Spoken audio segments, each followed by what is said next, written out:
আসসালামু আলাইকুম। যারা দেখছেন তারা রেসিপিটা দেখতে থাকুন। উম, অল্প খরচ কিন্তু স্বাস্থ্যকর মজার। এখানে আমি মাটন কিমা করে নিয়েছি, মানে কিমাটা আমি একদম মিহি করিনি।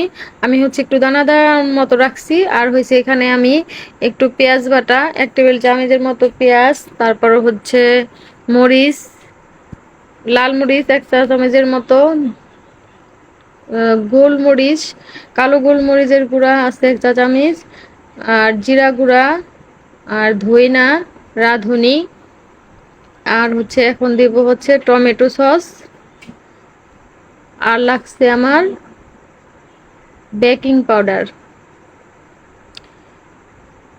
আর হচ্ছে লাগবে আমার এখানে পাউরুটি দেওয়া যায়, কিন্তু আমি পাউরুটিটা ব্যবহার করব না। পাউরুটিটা ভিজায় মানে চেপে নিতে হবে পানি।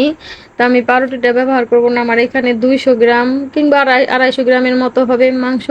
সেজন্য আমার আবার ডিম মিলালে তখন আরো বেশি হয়ে যাবে, মাখা মাখা হবে কম। তাই আমি আর ওইটা দিলাম না। আমি হচ্ছে টোস্ট এর করে নিছি, পাউডার করে নিছি। আর হয়েছে এইগুলা দিয়ে ডিম আর এগুলা দিয়ে ভালো করে মেখে, এটা আমার একটু এই যে এরকম মানে দানা দানা আছে। আর এটা ভালো করে মাখতে মাখতে মানে হয়ে যাবে ওই এর সাথে, টুসের গুঁড়ার সাথে মাখা মাখা হয়ে যাবে একটু মাখলে। এরকম হয়েছে। এখন হয়েছে আমি তেল গরমের মধ্যে দিয়ে দিছি। এটাকে আমি একটু ভেজে নেব, ভেজে তারপর উঠাবো। আচ্ছা, দেখতে থাকুন। যারা দেখতেছেন তাদেরকে অনুরোধ রইল পুরোটাই দেখার জন্য। এখন হয়েছে এগুলো আমি তুলে নিব। ওই তেলের ওই তেলই আমি এখানে একটু ব্যবহার করছি। অন্য একটা কড়াইতে পেঁয়াজটা ভালো করে ভেজে আমি কিছু পেঁয়াজ হচ্ছে উঠায় রাখবো, পরে ব্যবহার করব একদম রান্না শেষে। আর বাকিটা হচ্ছে এখন রান্না করব। তা আমার পেঁয়াজটা উঠাতে উঠাতে একটু লাল বেশি হয়ে গেছে, আর একটু মানে কম ভাজা থাকলে বেশি ভালো হবে। তা আমি এখানে ওই পেঁয়াজের মধ্যে আর একটু পেঁয়াজ বাটা দিয়ে দিছি।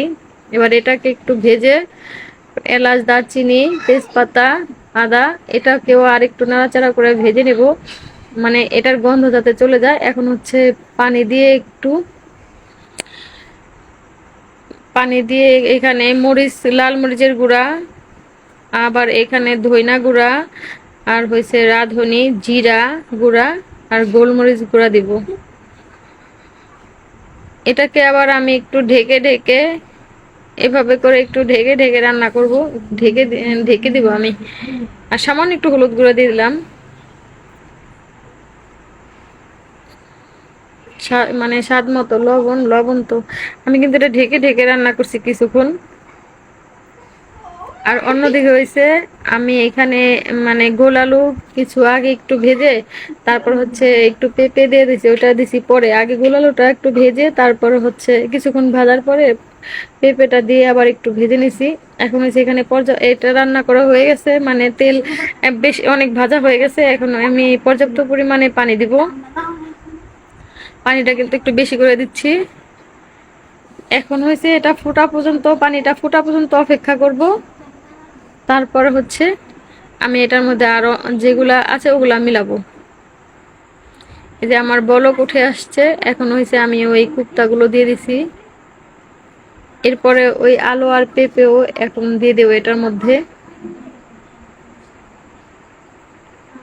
আমি এখন এটা দিয়ে সবকিছু দিয়ে এটাকে রান্না করব হাই হিটে 5-7 মিনিট। তারপর হচ্ছে আমি জালটা কমিয়ে দিব, মিডিয়াম হিটে রান্না করব 20-25 মিনিটের মতো। আমি কিন্তু মিডিয়াম হিটে 20-25 মিনিটের মতো রান্না করে নিছি। এখন হচ্ছে আবার হাই হিটে দিয়ে মানে নামাবো। আমি যে পেঁয়াজ বেরেস্তাটা করে রাখছিলাম ওটা আমি একটু হাতে মুচড়ে রেখে দিছিলাম। এখন দেখেন এখানে আবার একটু কাঁচামরিচ দিব। নামানোর পর্যায়ে এখনই আমি এটা বন্ধ করে দিব। মাশাল্লাহ, দেখতে কতটা লোভনীয় হয়েছে, খেতেও কিন্তু মাশাল্লাহ। আর যারা এখনো খান নাই তারা অবশ্যই বাসায় ট্রাই করবেন, আর আমাকে কমেন্টে জানাবেন যে কেমন টেস্টি। আর হয়েছে যদি ফেসবুক থেকে দেখে থাকেন তাহলে ফলো, আর যদি ইউটিউব থেকে দেখে থাকেন তাহলে সাবস্ক্রাইব দিয়ে আমার পাশে থাকবেন। আল্লাহ হাফেজ।